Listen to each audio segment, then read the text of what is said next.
Guys life में हमारी बहुत लोगों से मुलाकात होती है और हर मुलाकात हमें एक एहसास देती है। लेकिन क्या हो अगर यही एहसास हमारी मौत का कारण बन जाए? ऐसा क्या है इस स्टोरी में वो जानते हैं, लेकिन उससे पहले हेलो गाइस, मेरा नाम है अविनाश कुमार और आप देख रहे हो हॉरर स्टोरीज।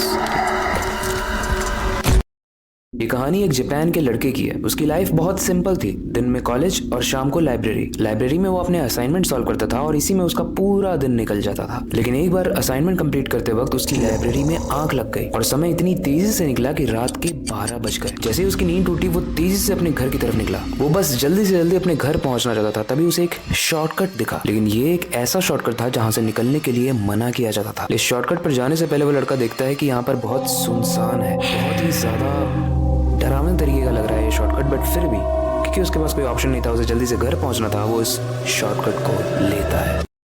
वैसे वहां पे जाने से मना इसलिए किया जाता था क्योंकि लोग ऐसा मानते थे कि वहां पे जापान की अकाई ओना रहती है। जापान का एक मिस्टीरियस अर्बन लेजेंड है। अर्बन लेजेंड मतलब एक पुरानी कहावत जो बहुत डरावनी है। लोग कहते हैं कि अक्सर उन्हें रात में एक रेड ड्रेस में लड़की दिखती है और जो भी उस रेड ड्रेस वाली लड़की के फेस को देख लेता है वो लड़की उसके पीछे पड़ जाती है। यहाँ तक कि जितने भी लोगों ने अभी तक उसके फेस को देखा है वो मिसिंग हो गए हैं। इसीलिए लोगों ने उस रास्ते से जाना ही अवॉइड करना शुरू कर दिया। मगर ये पहली बार नहीं था जब नक्की, जो हमारी स्टोरी का लड़का है, वो वहां से निकल रहा हो। लेकिन ये जरूर पहली बार था कि जब वो निकल रहा है तब रात हो चुकी है और उसे बहुत तेज नींद भी आ रही थी। वो कुछ दूर तक चलता है लेकिन तभी उसे एक रेड ड्रेस में लड़की दिखाई देती है, मगर वो काफी डार्क में थी। उसका फेस नहीं दिख रहा था। उसे लगने लगा कि कहीं ये अकाई ओना तो नहीं है। इस डर के मारे वो अपना फेस झुका कर चलने लगा ताकि वो उसका फेस ना देख ले। लेकिन इंसान की क्यूरियोसिटी बहुत खराब चीज होती है। हमारी कहानी का लड़का नक्की फेस को नीचे करके चल रहा है। तभी एक ऐसा वक्त आता है जब उसके लेफ्ट साइड से वो क्रॉस कर रहा होता है और अपनी क्यूरियोसिटी को बुझाने के लिए वो ऊपर देख लेता है।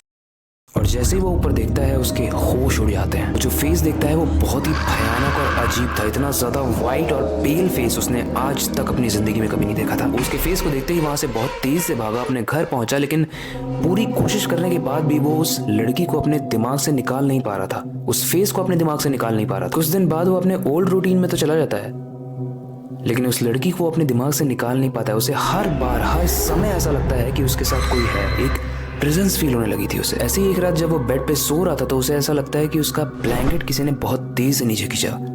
लेकिन जब वो उठ के देखता है तो वहां पर कोई भी नहीं था। उसके आसपास तो कोई नहीं था, लेकिन थोड़ा सा सर उठाने पर उसे ऐसा दिखता है कि एक लाल परछाई उसके सामने से गुजर रही है और विंडो से बाहर कूद जाती है। उसे अपनी आंखों पर विश्वास नहीं हो रहा था। उसे लग रहा था कि वो पागल हो चुका है। तभी वो अपने आंख को फोर्सफुली बंद करता है और सोने का ट्राई करने लगता है। लेकिन होता है ना कि कई बार अगर आपको नींद नहीं आ रही है और आप आंख बंद कर रहे हो तो आंख पूरी तरीके से खुलने की कोशिश करती है। और थोड़ी देर बाद नक्की के साथ यही होता है। उसकी आंखें खुल जाती हैं और जो वो देखता है वो देखने के बाद उसकी आंखें फटी की फटी रह जाती हैं, क्योंकि उसकी आंखें जैसे ही खुलती हैं वो फैन की सीलिंग पर देखता है कि वो डिस्टर्बिंग जापानीज घोस्ट अकाई ओना उसके सीलिंग फैन पर चिपक कर उसे घूर रही थी। ये देखते ही नक्की बहुत तेजी से चिल्लाता है। तभी उसकी नींद खुल जाती है और उसे ऐसा रियलाइज होता है कि ये बस एक सपना था।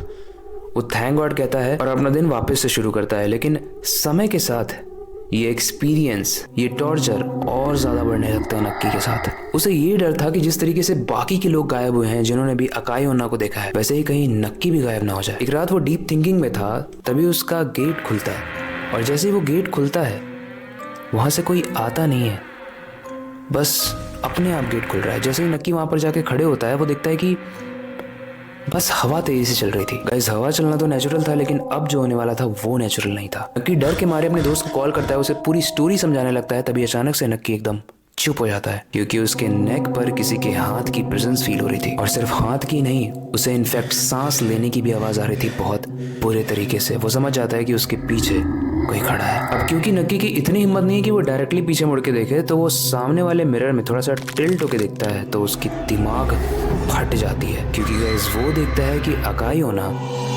उसके पीछे खड़ी थी, जो अपने मुंह को पूरे घर के जितना बड़ा कर लेती है और नक्की को उसके अंदर खाकर अपनी भूख मिटाती है। Cut to the next scene. कुछ देर बाद उसके दोस्त वहां पर आते हैं और वो देखते हैं कि उसके घर में सिर्फ ब्लड पड़ा हुआ है, लेकिन उनका दोस्त नहीं है। लेकिन गाइस आखिर है कौन ये अकाई ओना और क्यों ये जापान में रहकर बाकी लोगों को खा जाती है? और अगर आपको नहीं पता है तो फ्यूचर में हम इसी के ऊपर एक एपिसोड जरूर लेके आएंगे। तो अगर आप इंटरेस्टेड हो अकाई ओना के बारे में जानने में तो आप कमेंट जरूर करना जापानीज घोस्ट, ताकि मुझे पता चले कि कितने लोग एक्साइटेड है। और नेक्स्ट एपिसोड की एक्साइटमेंट को दिखाते हुए कमेंट जरूर करना नेक्स्ट एपिसोड। इस वीडियो से रिलेटेड कोई भी फीडबैक हो आप ऑब्वियसली कमेंट में मुझे बता सकते हो। और अंत में बस यही कहूंगा, अपनी क्यूरियोसिटी को डाई मत होने देना, नई चीजें सीखते रहना, अपने बेड के नीचे और खिड़की के बाहर जरूर देख लेना, कहीं अकाई आपका वेट तो नहीं कर रही है। मिलते हैं अगली वीडियो।